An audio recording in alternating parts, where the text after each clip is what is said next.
Welcome back to Super Sentai Review, Episode 20. This is reviewing episodes 16 and 17 of J.A.K.Q. Now, you probably are thinking, why are you only reviewing two episodes? Because it's getting late and I wanted to review something from the series that I didn't review yesterday. That's simple just of it. These two episodes feature basically two very interesting style of monsters, and the second one has a lot more interesting of story than the first one. The first one starts up with Jock already in their already in their suits, and they're battling the monster of the episode already within like the opening minute of the episode. And what is this monster? Devil Ball. Yes, a baseball themed monster. Fun fact about this guy: second ever one for the Super Sentai franchise, and this guy becomes the first ever monster ever in the history of Super Sentai that the team actually fights him more than once in the same episode. Yeah. They basically just beat up the goons, and he basically gets destroyed. And then we see the crime boss, don't know this guy's name, he just basically picks up, like, he tells the goons, like, pick up all the pieces of Devil Ball, and he basically builds them. And he basically goes to the crime boss, where he's like, where it seems as though he's about to execute it, he's like, wait a minute, what if I did something else? And he's like, are you really trying to buy time for me from executing for failing for costing me 100 billion yen? That's seriously that's what Iron Claw said. And he was actually quite surprised to see the fact Yuri built the Devil Ball. He calls this one Devil Ball 2. And what is his plan? Well, quite dumb to use baseballs. Yes, seriously, baseballs. Okay, so he makes basically baseballs that are sort of like magic baseballs, they're controlled by some device. We also see that I think it's supposed to be. I think it's Diamond Jack. I think it is. Yeah, Jack. He's the coach of a Little League baseball team. Like, that's interesting. As far as I can tell, the first time they've ever brought up in the series the fact that he's actually a coach. And basically, they lose a practice game. Yes, a practice game. But them to keep their spirits. Apparently, they have the team have confidence. Now, all of a sudden, the pitcher of the team, J.A.K.Q, I think he may have been character seen before. I'm not sure. He just randomly runs to the crime boss, apparently on his way home. He tries the ball and it's like, oh, it's a magic ball. Not really. It's controlled by an electronic device. And later on sees that, well, it works. And he ends up accidentally injuring his coach. And the coach realizes it was an accident. He didn't do it on purpose. Now, normally, in baseball, if in fact a pitcher does it on purpose, the pitcher's actually, I think he's moved from the game. I'm not really sure. But since it was on a clear by accident, in the head, mind you, yes. Since he had no control of it, can't exactly do it. So he get him to the hospital. He get perfectly fine. Then they try again, and of course, well, then they make multiple these baseballs. Apparently, after hitting all the Jack members, he tells his supporter, like, hey, go release the rest of his league. There's two teams. And the ball's going to rampage later on after basically one of them was taken back to Jack headquarters. Yeah, it was easy to figure out that crime was responsible. Heck, Joker was surprised, like, really? Jack is crime was responsible for making crazy baseballs. Sounds so silly. And the reason why? Money. Yep, and then later on, of course, well, the baseballs go crazy, and they go like all over the place. Eventually, of course, all the baseballs are destroyed, and of course, as for Death Baseball, you can see some new moves by him, like he transforms into an actual ball. Also, and I thought this is really interesting, this is very new for the series, the Sky Ace is actually damaged. Everybody thinking, really? It's damaged this early in the series? Yeah, it's damaged. Roughly 19 episodes from the actual finale for this run. I'm like, that's interesting. So, apparently, the hatch is damaged and the landing gear is damaged. Though Spade Ace is basically flying the damn thing. So, after hitting the ground a few times, he's able to unleash the thing so they can all change their suits. And then eventually, after battling they've even been using like baseball, like using like actual baseball bats to beat this giant ball. And eventually, the thing is destroyed thanks to the Go-For Kick. And of course, they have the teams through the confidence and of course they beat the actual practice team. Now, I would say basically the best thing. There's some interesting ideas this episode, like the the Sky Ace getting damage is probably gonna repair off screen. Aside from that, there's not really much to episode 16 at all, and aside from the Sky Ace getting damage and the fact we have a baseball themed villain, which don't have a problem with that because Sentai loves their baseball themed films because baseball is big in Japan. Next one basically has got a lot better writing with it. Oh, yes, a lot better writing. With next episode, we start off with, get this, a woman at 2 a.m. basically, she's like in her bed sleeping, and then she hears something outside her door.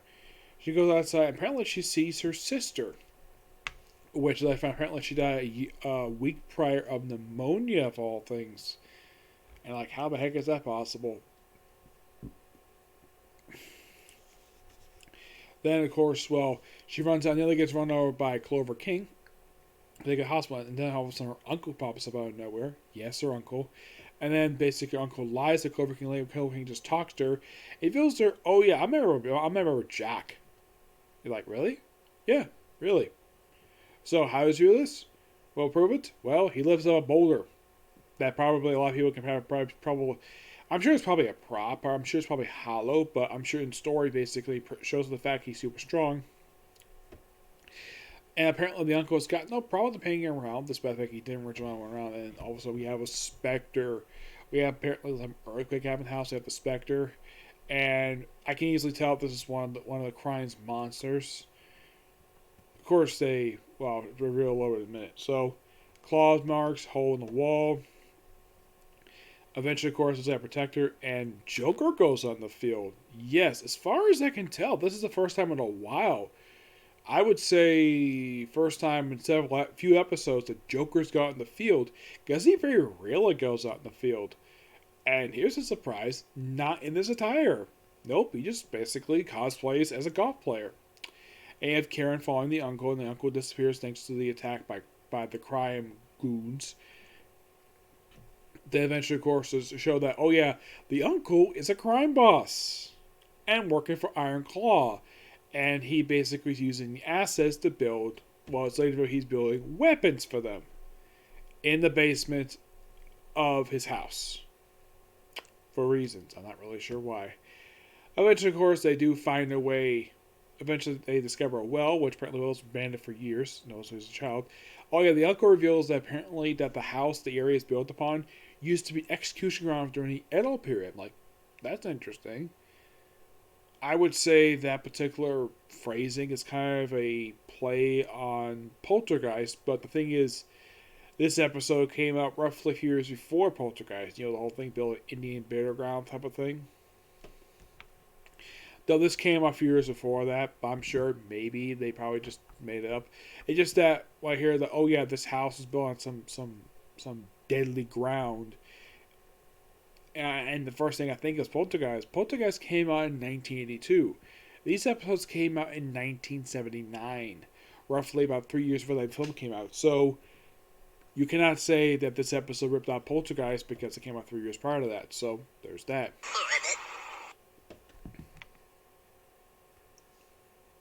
That's gonna look crazy.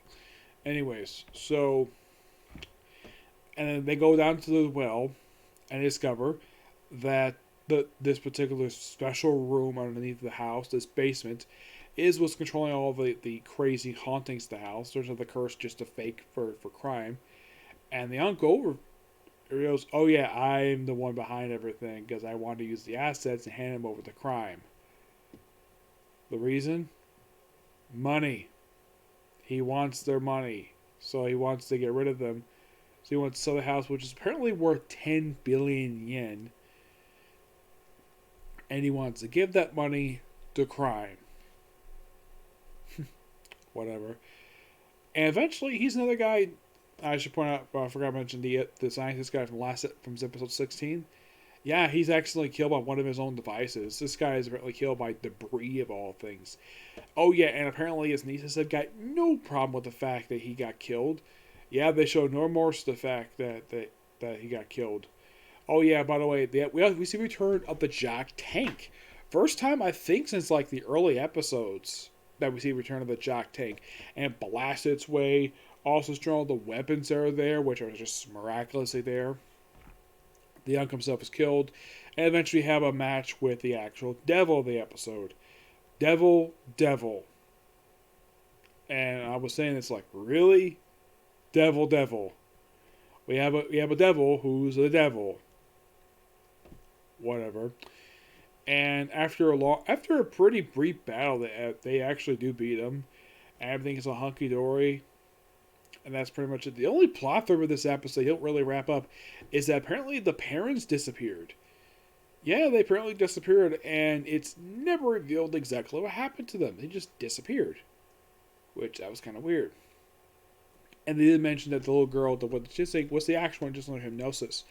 And of course, the little girl who was the woman's sister, she's perfectly fine and live happily ever after. And well, it's not one of those one-shot characters. Sweet. I think in the case this is probably something that Jack just that Clover King himself just happened to come across this whole entire thing just by sheer coincidence because he just happened to be driving by. Yeah, just by sheer coincidence. I mean, I gotta say the episode has got better writing than the previous episode does, but it seems like a lot of this stuff is just by sheer coincidence. The monster himself is has a very lame name, Devil. I think the whole thing of like, oh, let's just get rid of these people to get the money, that's nothing new. That's typical standard get rich type of thing. But you have second episode in a row where you have the crime boss getting killed, and he's not executed by Iron Claw. Nope. The thing with these two episodes, Iron Claw barely he appears like one scene and like in the case of the previous episode, he appears actually for a couple scenes. He actually praised the crime boss do a good job. Set 17, it's like a brief cameo and that's it. Yeah, just a cameo, like one scene. Just walk in the fact as a crime boss. And that's it. Yep. Also, when the heck did he take the time to build those weapons? It makes no freaking sense. So, yep. But not much to say about these two episodes. Like, I would definitely say 17's got better writing. Just got a lame monster compared to 16, where it's got a great monster, some interesting ideas with the character, but the plot is just okay.